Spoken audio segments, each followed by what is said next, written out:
Imagine Rome, around the year 1600. Not the postcard Rome, not the clean marble fantasy, but a living city that functions like a machine. A machine powered by hierarchy, reputation, money, and the church. If you want to understand why Baroque art looks the way it does, why it becomes dramatic, emotional, and sometimes overwhelming, you don't start by talking about paint. You start by asking a more practical question: who paid for images, who needed them, and what those images were supposed to do? Because in Rome, art is not primarily personal expression. Art is infrastructure. It is part of how the city communicates power, organizes belief, and publicly stages legitimacy. That is what this episode is about. We are building the world, the system, so that when we meet the artists inside it, you can see why the choices they make feel urgent and why certain images become controversial while others are celebrated. Rome is the center of Catholic authority. The Pope is not simply a spiritual figure. He is a political ruler, surrounded by a court, a bureaucracy, and an international network of influence. And the city itself is layered with institutions: the Vatican, powerful religious orders, noble families, diplomatic visitors, and a constant flow of pilgrims. It is a place where private ambition and public religion overlap constantly. If you want to rise here, you don't only need talent, you need protection, patronage, and an understanding of what the system wants from you. Now, when we say 1600, we are also standing in the shadow of a major crisis: the Reformation.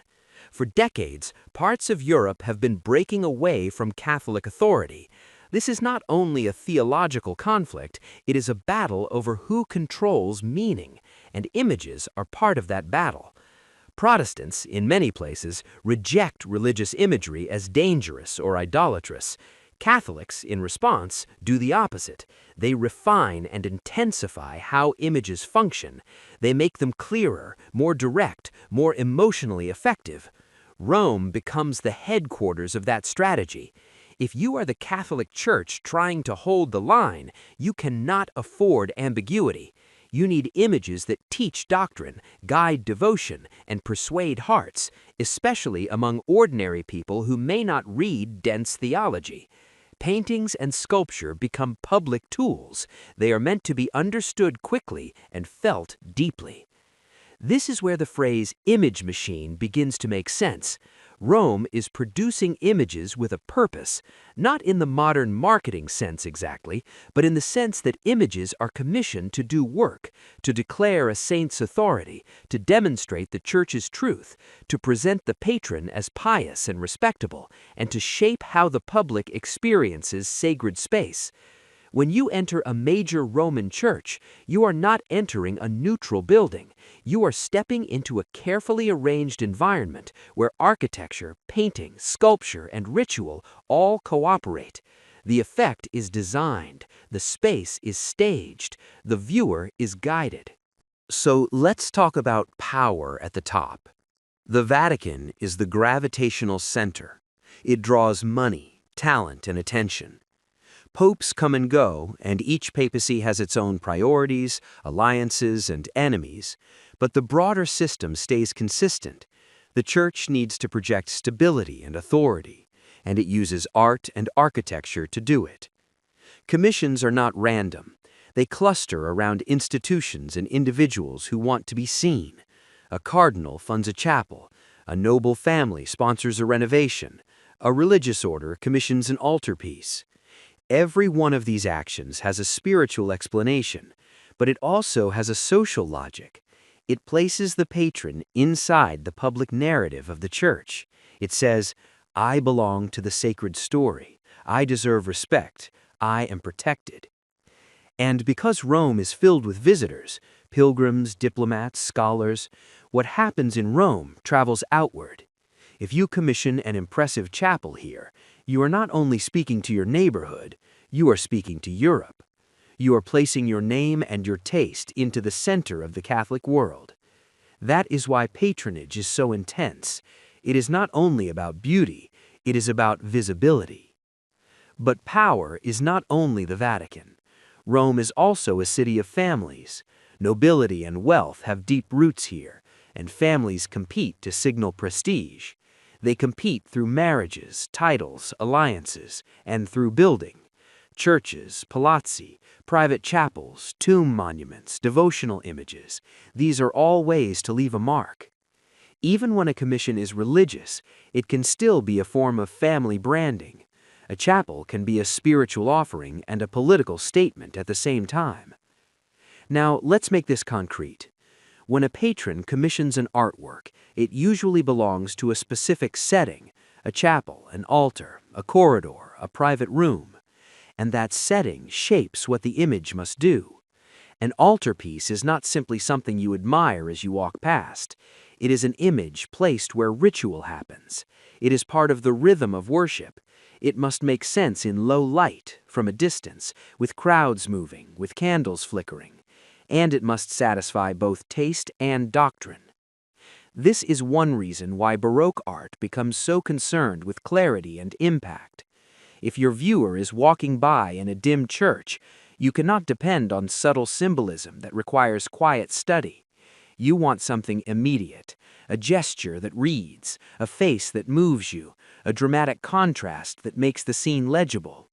The art is solving real design problems. It is not only style, it is function. Inside the church, the viewer's body matters. Baroque art is often described as emotional, theatrical, dramatic. Those words are true, but they can sound vague. Let's translate them into the logic of the time. The church wants devotion. Devotion is not only agreement with doctrine, it is a felt experience. The ideal viewer does not stand at a distance like a critic. The ideal viewer is moved, humbled, persuaded. So images are meant to draw the viewer in. They use strong light to isolate the sacred moment.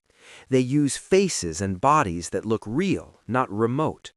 They emphasize action, conversion, sacrifice, revelation, because action is memorable. They reduce confusion and increase intensity. And yet, there are limits. The church wants art to be effective, but it also wants it to be appropriate. This tension is crucial. You can be dramatic, but not indecent. You can be realistic, but not vulgar. You can show suffering, but not in a way that invites the wrong kind of attention. So artists learn to operate inside boundaries that are sometimes clear and sometimes negotiated. The boundaries can be formal, rules about decency, propriety, and doctrinal clarity, and they can be informal, whispers, reputational risks, a patron's discomfort, a priest's complaint. Often, there is no single moment where someone declares this is forbidden. Instead, there is pressure. A commission is delayed, payment becomes uncertain, the patron asks for revisions, the artist learns what the system will tolerate. This is important because it shapes the artistic culture. Rome is a place where success depends not only on skill, but on your ability to read power. Artists become sensitive to signals, what patrons prefer, what religious orders encourage, what kinds of images draw praise, what kinds draw controversy.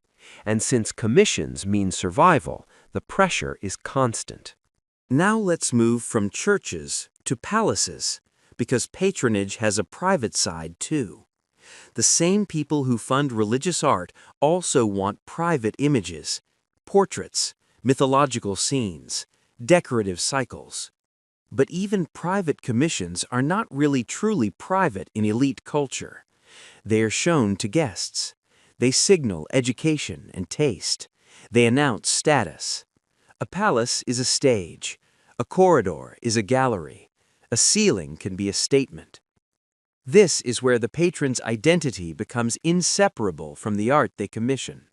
In Rome, a patron is not only buying an object, they are buying a position in a social hierarchy. They want to be seen as refined, loyal, powerful, and connected to the right ideas. That is why certain styles become fashionable. A style can communicate moral seriousness. Another style can communicate classical learning. Another can communicate dramatic piety. Artists who can deliver the right message in the right visual language become valuable. So the art world in Rome is competitive, not in an abstract sense, but in a practical economic sense. There is limited space, only so many chapels, only so many major commissions. If you win a big job, your name spreads. If you fail, the next commission may disappear. Patrons talk, clergy talk, rivals whisper. In a world built on networks, reputation is currency. Now, let's step into the workshop, because this is where the romantic myth of the solitary genius collapses. Most art in 1600 Rome is produced through labor systems. Workshops are businesses. Apprentices and assistants do real work, preparing canvases, grinding pigment, stretching cloth, laying out compositions, painting secondary elements like drapery or background architecture. The master painter is responsible for the overall vision and the most important parts, often faces, hands, crucial highlights. But the process is collaborative. This is not a secret, it is normal. The workshop model allows artists to take on large projects and meet deadlines. It also creates a recognizable house style, which matters in a market built on patron trust. And because Rome is crowded with artists, training and affiliation matter. Networks can form around studios, around regional identities, Bolognese painters, Roman painters, Neapolitan painters, and around institutions. There are academies and professional organizations that help define what counts as respectable practice. To modernize, this can feel restrictive, but it is also how artists gain legitimacy.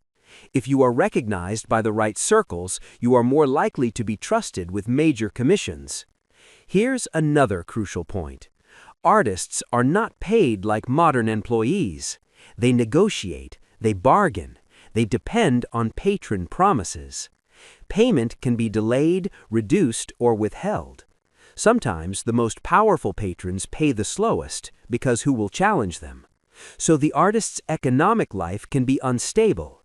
That instability shapes everything. It pushes artists to seek powerful protection. It also pushes them to compete aggressively for visibility. When you understand this, you stop seeing artistic rivalries as petty personality conflicts. They are often fights over survival.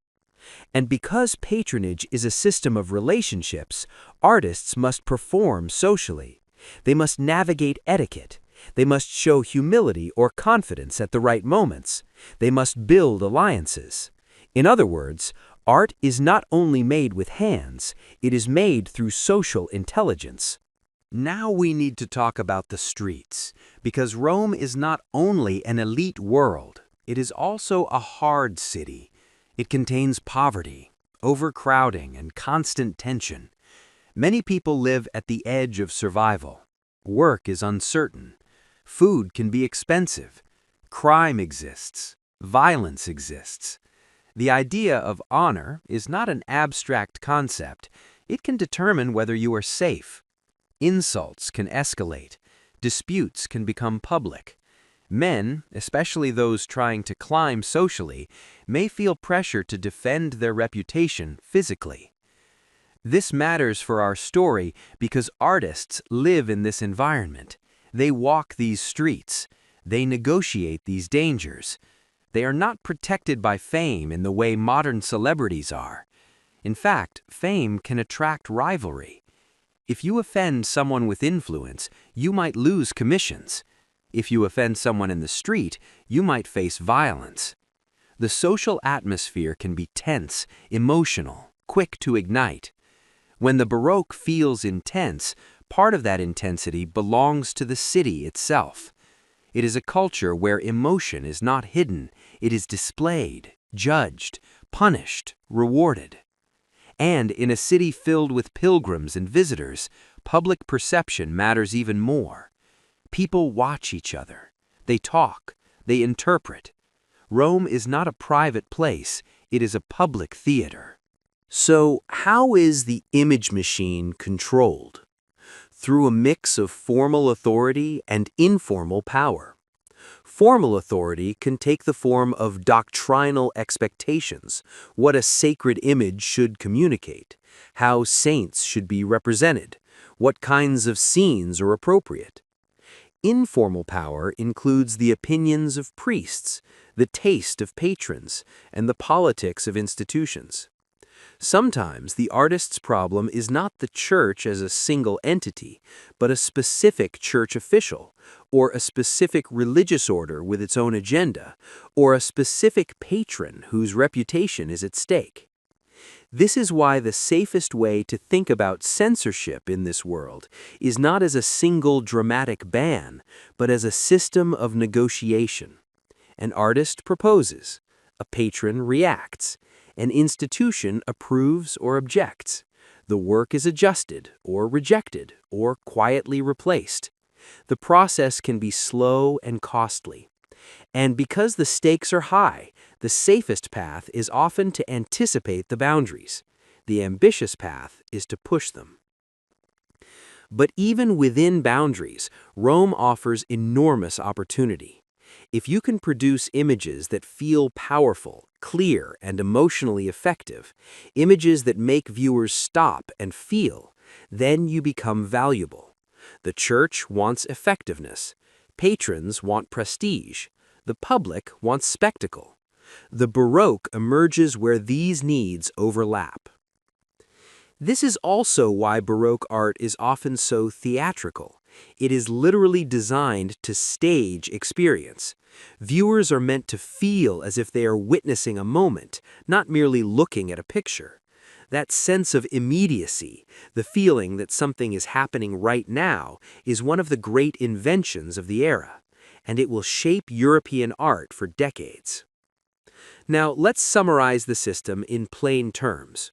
Rome, 1600, is a place where images are commissioned to work. They must persuade, teach, inspire, and glorify. Patrons fund art to construct public identity. The church shapes what is acceptable and what is risky. Workshops operate like businesses inside a competitive market. Reputation is everything, and the street culture of honor and survival forms the emotional climate of the city. So when we step into the art of this moment, we are stepping into a pressure chamber. That pressure produces intensity. It produces drama. It produces a visual language that wants to grab your attention and hold it. Because attention is not just aesthetic pleasure, it is power. In the next episode, we meet an artist who fits this city a little too well. Someone whose way of seeing feels sharp, physical, and almost confrontational. Not because he wants to shock for its own sake, but because the truth of bodies, light, and emotion is the only language that makes sense to him. In a system that needs images to be controlled, an artist who makes images feel too real can become dangerous, not in a fantasy sense, but in a very practical one. Dangerous to reputations, dangerous to comfort, dangerous to the illusion that sacred stories are supposed to feel distant. That is where the danger begins, and once it begins, the entire visual world of Rome starts to change.